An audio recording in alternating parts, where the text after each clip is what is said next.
You are Locked On Golden Gophers POSTCAST, part of Locked On Minnesota on the Locked On Podcast Network.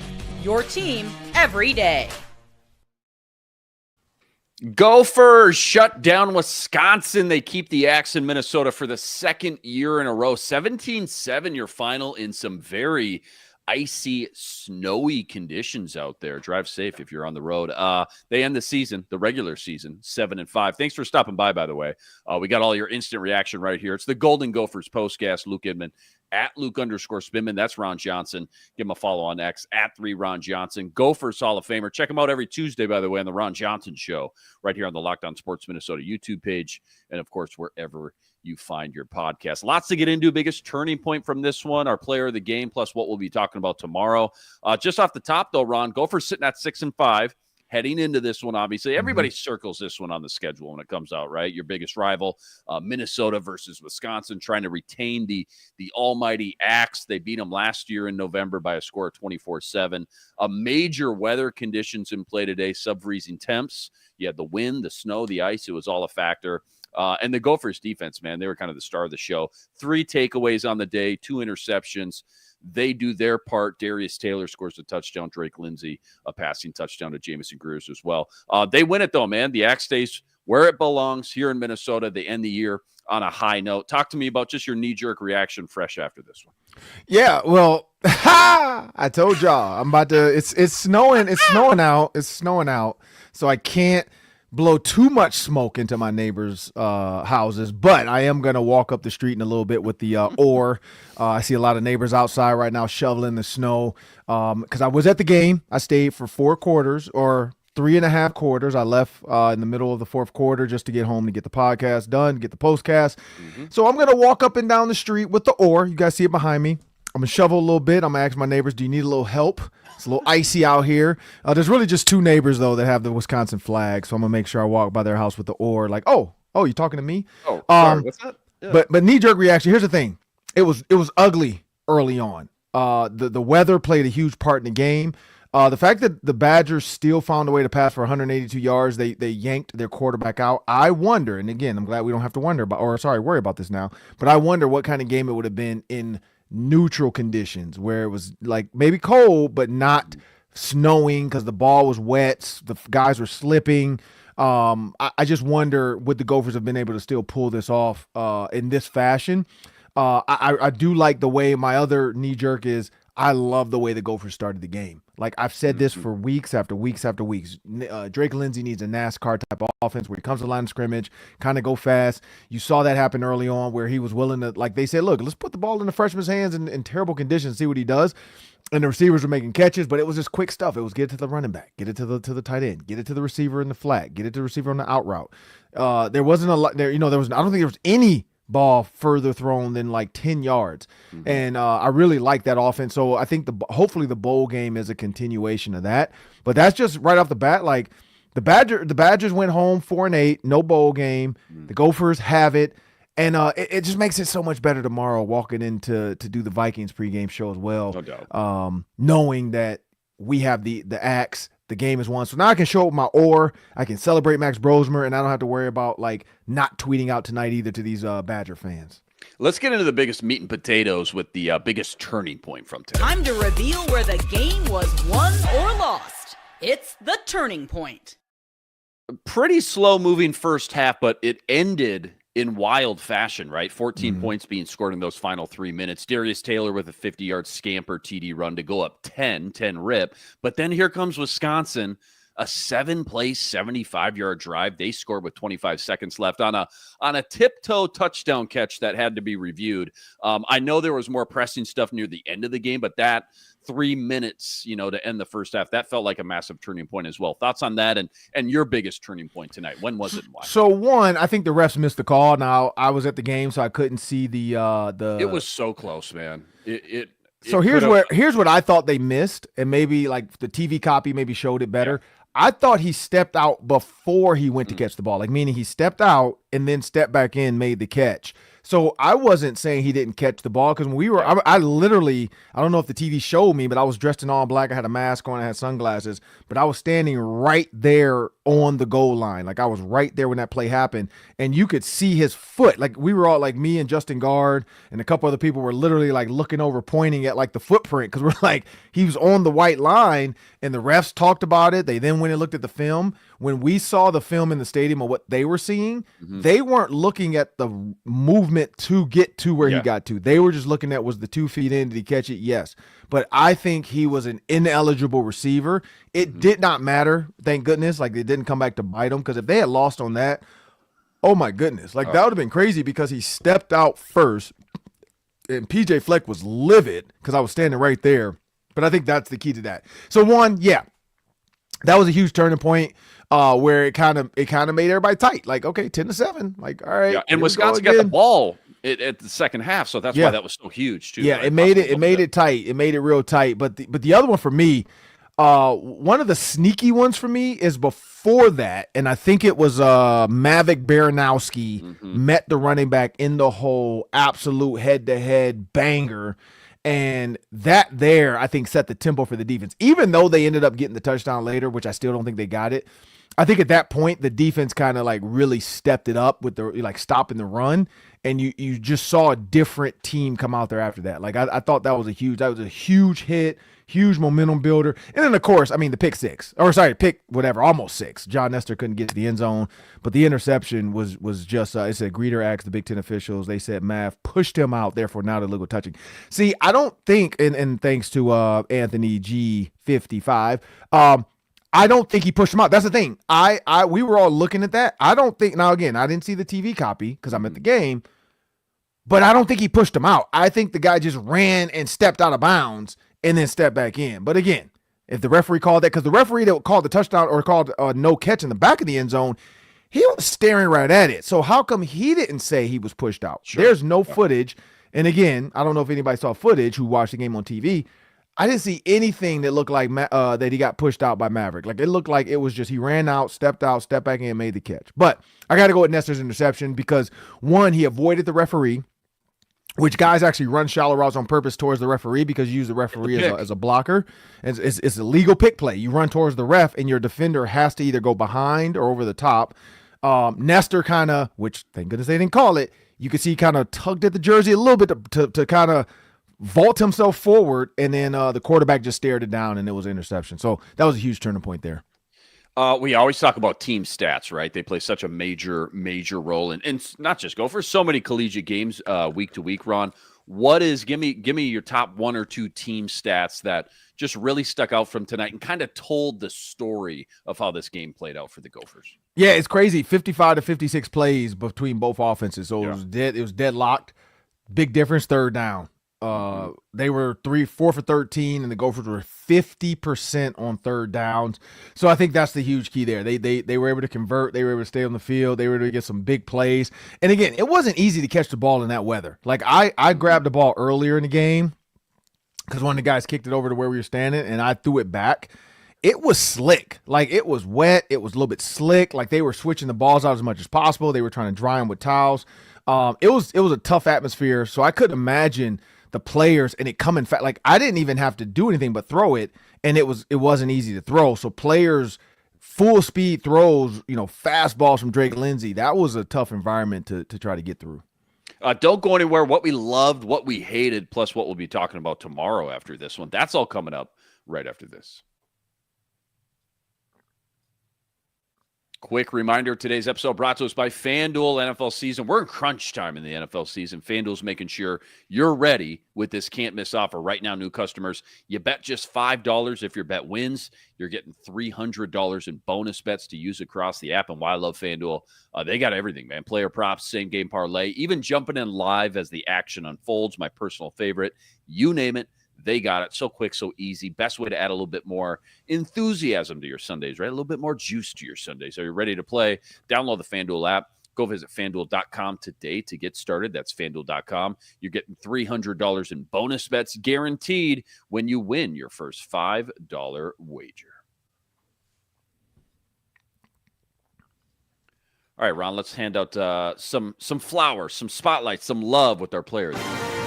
This is the Locked On Player of the Game. Who's a guy or two you think just needs to be considered for player of the game tonight for the Gophers, Ron? I'm giving it to John Nestor, man. Like fumble recovery, two interceptions. Like he had himself an absolute day, 7 tackles. Early on, it was kind of cool. Like I was in the tunnel when the seniors were coming out and just watching him kind of, stand around and watch the environment and watch the atmosphere. It felt like Drake Lindsay. It felt like everybody wanted to play for the seniors today. It felt like everybody had an extra bit of and it was PJ Fleck's birthday today. So imagine sending your coach home tonight on his birthday with a loss. Like that's just sucks. And so PJ, kind of joked, but he's like, yeah, man, like I don't know what I'm doing for my birthday. He's like, if we lose this game, I don't really want to have a party, but now they won, so he gets to go home to probably some type of party Heather's going to put together. But yeah, I got to give it to John Nestor. He flat out flashed the entire game, pass breakups, almost forced fumbles, big hits. Like he had himself an absolute day leading into, now heading into the bowl week. It's a really good resume he's putting together, leaving Iowa.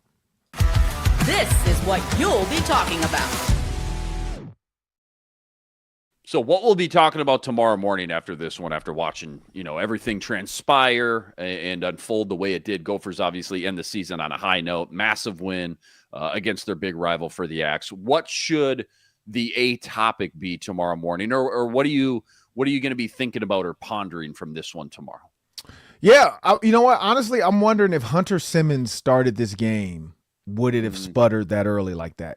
That's always going to be one of those, we know he's the better runner, but he's not a better passer. And so, ever since their other quarterback got hurt, they've been trying to piece this offense together. They've had offensive linemen get hurt and so on and so forth. It just sucks when you think about injuries being a part of this, but at the end of the day, a win's a win. So we're going to take it. But that's one thing I'm wondering. The other thing we're going to be talking about, though, is Darius Taylor. Everybody was wondering, when is he going to have another one of those games? When is he going to burst back on the scene? And we got another 100-yard game from him today. His biggest thing is, can he stay healthy? I think that's always going to be the question mark, is can he stay healthy?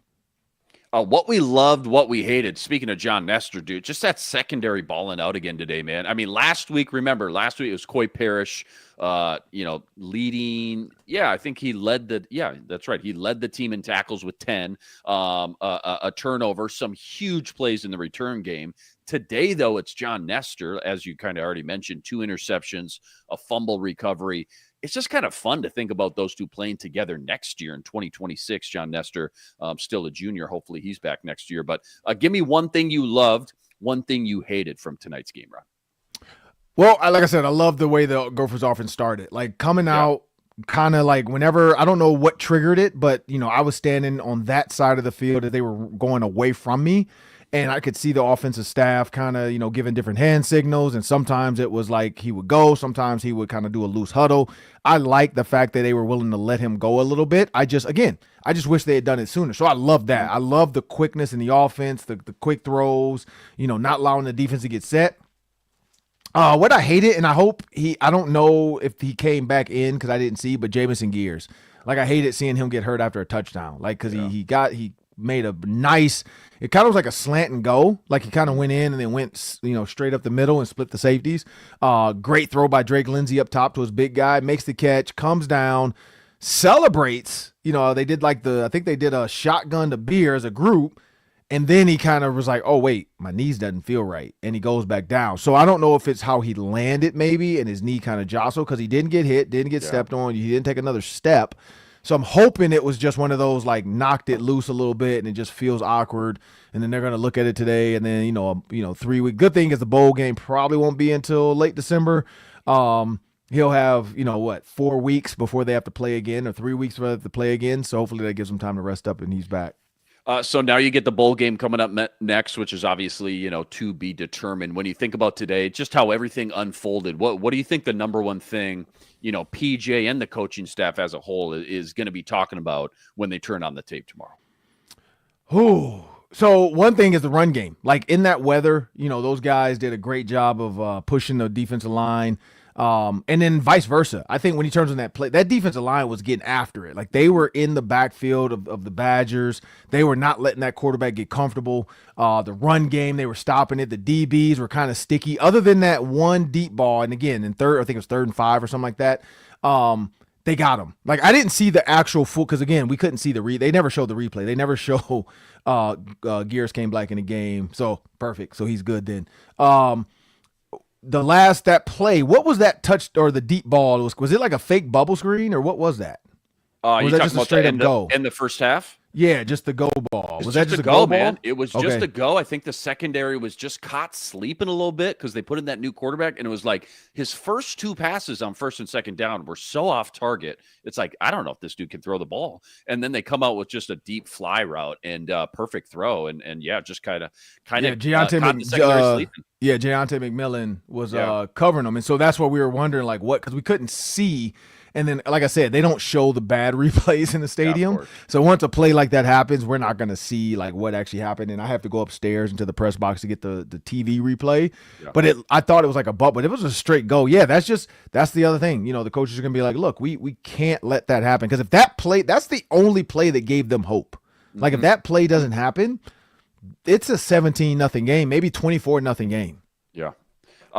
Let's end on this one. Our guy Max Brosmer starting for the Vikings tomorrow in Seattle. I know you got to wake up early and do Game Day Live on Fox. What are you excited about for Max Brosmer? Give me one thing that we can just kind of chew on when you know we're watching him make his NFL debut tomorrow, and you know, kind of what you expect the game plan. I guess we just talked about.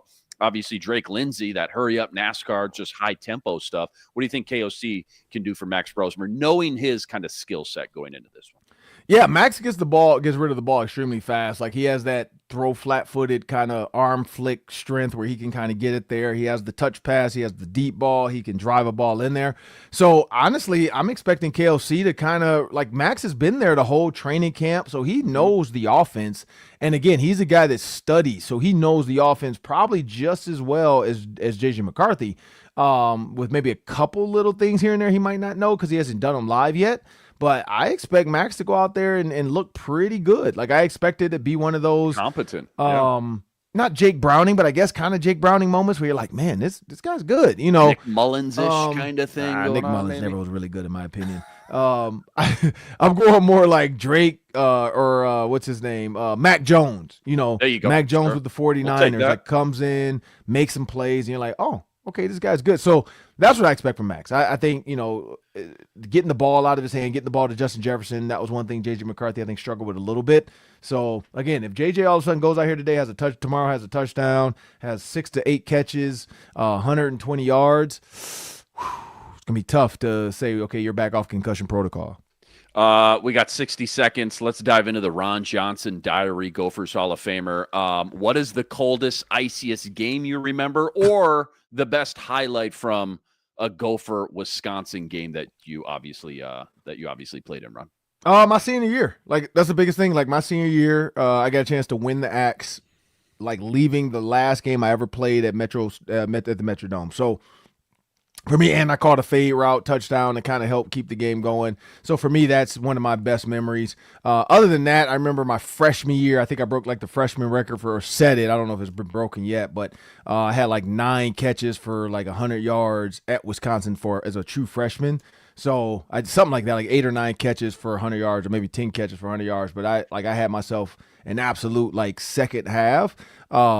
And so I'll never forget those two. So kind of, the start, freshman year, and then my senior year. Those are the best ones. I'm sure you've seen it. It was like a Chris Berman fastest 3 minutes situation, but for college on ESPN. And they show Ron Johnson screaming over to that Wisconsin sideline and grabbing that X, man. If you haven't seen it, I'm definitely going to have to share that with you. Oh, my God, it's golden, man. Gophers show up when it matters most versus Wisconsin for the Axe. Defense, again, dominant today, 3 turnovers. The Gophers hold on 17-7. That's your final. They finished the regular season 7-5. Huge shout out to all you guys, all the everydayers out there that always make us your first listen. All you guys coming in the chat with us from game to game. Make sure you like and subscribe. Go check out all of Ron's great work on X at 3 Ron Johnson, plus all the great stuff he's always putting up over on the Ron Johnson Show. That's each and every Tuesday. Bowl game up next. Can PJ stay undefeated, make it 8 in a row? Join us for that. Should be another good one. Until then, Sky Uma, go Gophers. Signing out.